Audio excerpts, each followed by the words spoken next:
Hello friend, welcome to my channel Sheela blogs में आपका स्वागत है। और आज है रामनवमी की आप सभी को बहुत बहुत हार्दिक शुभकामनाएं।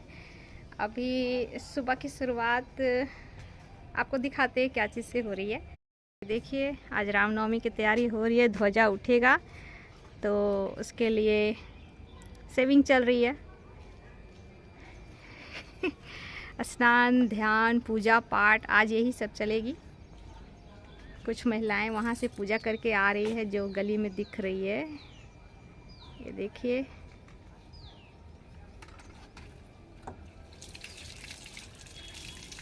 सभी के यहाँ आज ध्वजा उठेगा। यहाँ घर घर ध्वजा उठेगी, झंडा लहराएगा हनुमान जी का, बहुत सुंदर नज़र आएगा। अभी सबका घर देखिए, अभी सबके छत में लाल झंडा तो नहीं नज़र आ रही है, लेकिन थोड़ी देर के बाद सब जगह नज़र आने लगेगी।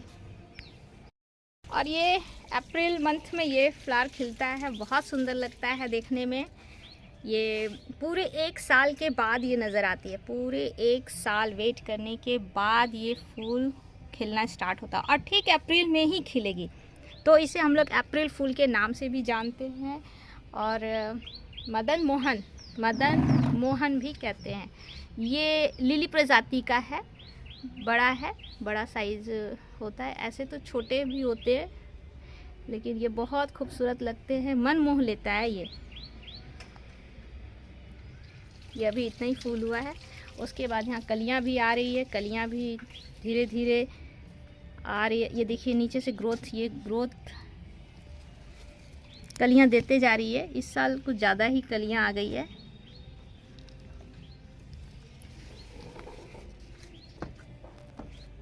और ये देखिए सनफ्लावर अभी पूरब दिशा में, पूरब साइड मुंह करके ये लोग खिलता है। उसके बाद जैसे जैसे सूरज ढलेगी वैसे वैसे ये लोग सब घूम जाते हैं। इन लोग का दशा दिशा सब चेंज हो जाता है।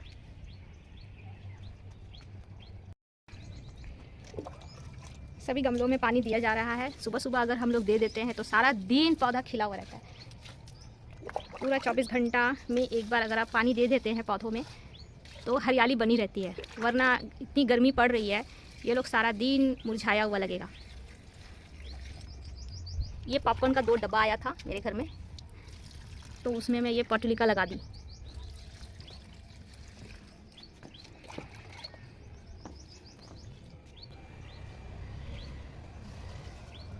ये सुबह के वक्त जब हम लोग पानी देते हैं तो इसकी पत्तियां एकदम खिली खिली नज़र आती है। सारा दिन लहलहाती रहती है। पूजा करने के लिए मुझे कुछ आम के पत्ते, आम के पल्लव, फूल ये सब चाहिए थे। तो पूजा रूम में घुसने से पहले मैं एक थाली में सारा सामग्री सजाने के लिए फूल, बेलपत्र, आम का पल्लव और पान के पत्ते ये सब व्यवस्था कर ली। पूजा की तैयारी करने के लिए मैं आ गई हूँ पूजा रूम में। यहाँ पे पूजा कर लेते हैं। उसके बाद ध्वजा, जो झंडा उठने वाला है हनुमान जी का, वो थाली मुझे ही सजाना है, क्योंकि सभी लोग अभी एक एक करके स्नान करके आते जा रहे हैं। तो उन लोगों का आते आते मैं थाली सब सजा करके रेडी कर देती हूँ।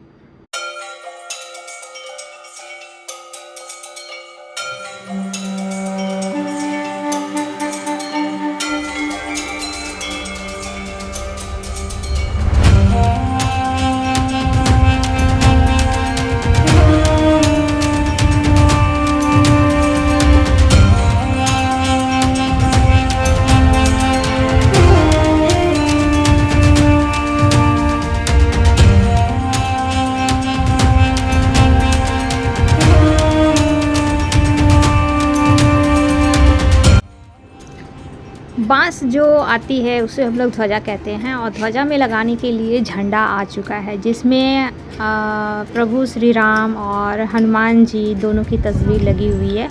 और बांस में लगाने के लिए एक छोटा सा कपड़ा बांधा जाता है, जिसके अंदर पान, कसैली, सुपारी, थोड़ा दक्षिणा, अक्षत, पुष्प ये सब लगा के उसमें गांठ बांध दी जाती है। और अब मैं आ गई हूँ थाली सजाने के लिए। थाली में हनुमान जी को लड्डू बहुत प्रिय है, लड्डू खास करके रखनी चाहिए। नारियल है, एक कटोरी में सिंदूर और घी का लेपन है जिसे हम लोग बांस में लगाते हैं।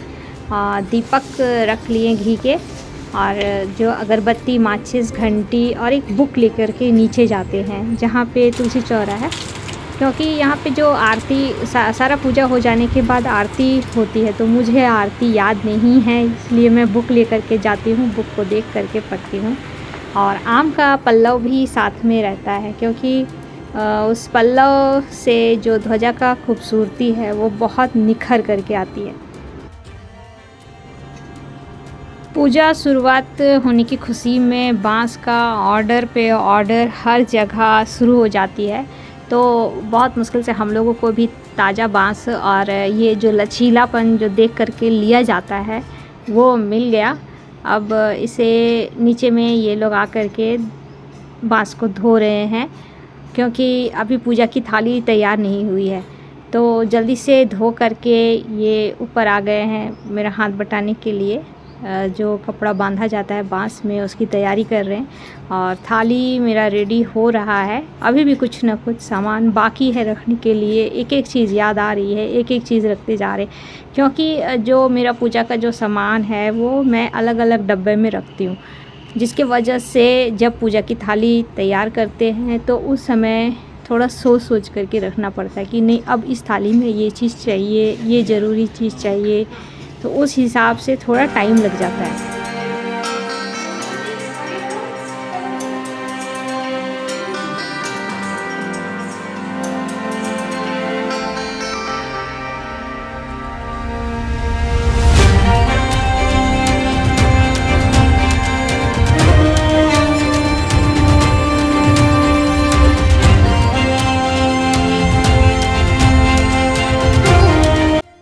प्रसाद की थाली सज चुकी है और हम लोग नीचे आ गए हैं। ये और रौनक दोनों मिलकर के बांस में वो सिंदूर का जो लेपन तैयार किए थे उसे लगा रहे हैं। तो पूरा लेपन ऊपर से लेकर के नीचे तक लगाया जाता है, जो कि बांस की खूबसूरती आती है।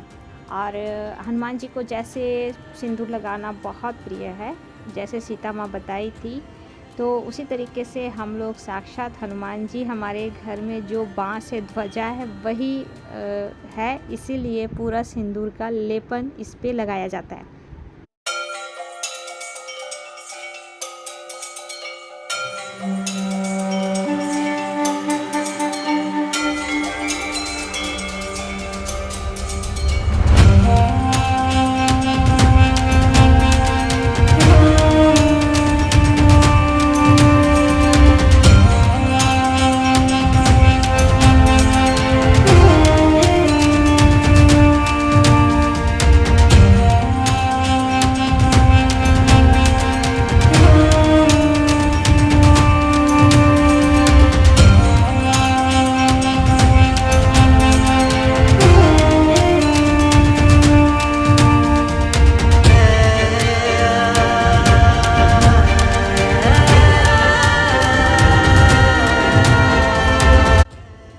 बांस के ऊपर हम लोग लाल रंग का जो झंडा आया था उसे लगा दिए हैं, और उसे थोड़ा स्टिच करना पड़ता है क्योंकि ये थोड़ा लूज़ रहता है। तो अगर साल भर रखना है तो इसमें स्टिच करके इसमें गांठें बांधी जाती है, और आम का जो पल्लव है उसे उसके सिरे पे लगा देते हैं ताकि बांस की खूबसूरती निखर करके आए।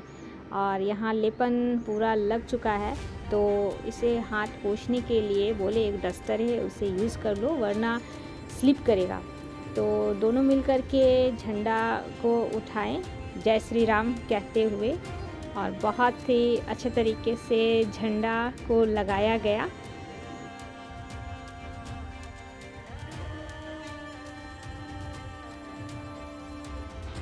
झंडा को लगा देने के बाद मैं धीरे धीरे कैमरा ऊपर कर रही थी, क्योंकि बगल में हार श्रृंगार का पेड़ है, तो मैं देख रही थी कि कहीं फंस तो नहीं ना गया। तो ऊपर जब कैमरा की तो झंडा बहुत अच्छे तरीके से लहलहा रहा था, हवा चल रही थी, और इतना तेज़ धूप था कि झंडा दिख ही नहीं रहा था। तो मैं तो कैमरा शूट कर ही रही थी, लेकिन फिर सोची कि छत में जा कर के एक अलग से शूट कर लूँगी। वीडियो शूट करने के लिए मुझे छत पे आना पड़ा और ये देखिए सामने से कितना अच्छा वीडियो बन रहा है। मैं नीचे से तो ऊपर तक कैमरा नहीं कर पा रही थी धूप के वजह से, तो मुझे छत से ही लेना पड़ा और काफ़ी अच्छा झंडा दिख रहा था मुझे सामने से।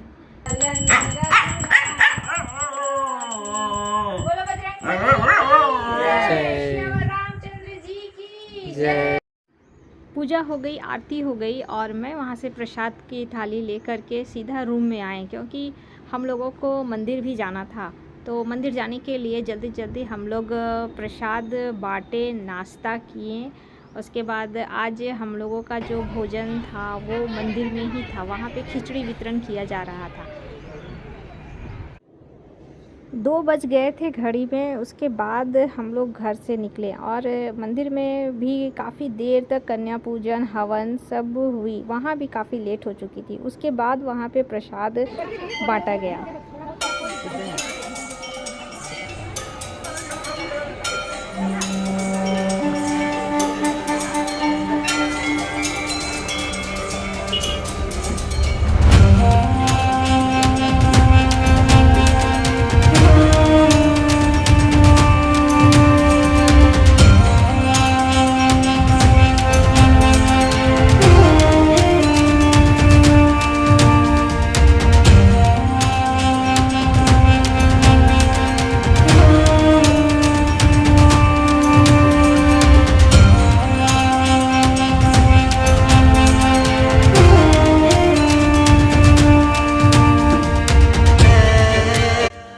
दोपहर के करीब 2:30 बज चुके थे और हम लोग मंदिर आ गए। ये मंदिर हम लोग के घर के बगल में ही है।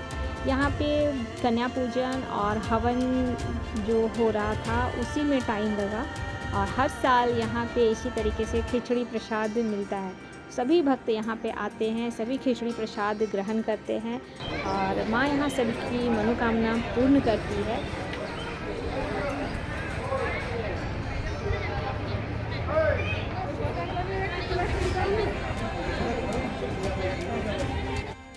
मंदिर से बाहर निकले तो काफ़ी गर्मी थी और सामने में ही ये कुल्फ़ी वाला दिख गया, तो हम लोग भी एक एक कुल्फ़ी ले लिए और खाते खाते घर आ गए।